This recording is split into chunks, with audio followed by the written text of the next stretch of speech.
Hindi ka pa rin makalapit sa dalampasigan, Kera? Kahit may kapangyarihan ka na? Hindi niya talaga ibig na makaalis ako sa isinumpang lupaing ito.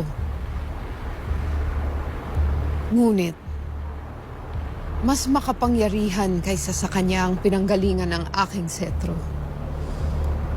Kaya batid ko na mapapalaya ako nito.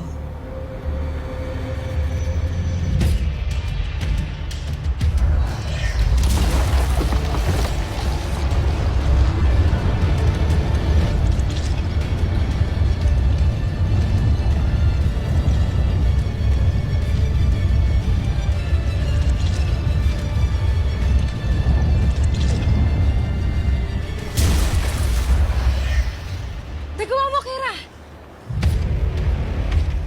Daan ka. Tunay na makapangyarihan nga ang aking Esperanto sapagkat winasak niya ang panikalang nagkulong sa akin dito ng mahabang panahon. Konting sandali na lamang, anak. Abot kamay ko na ang Encantadia.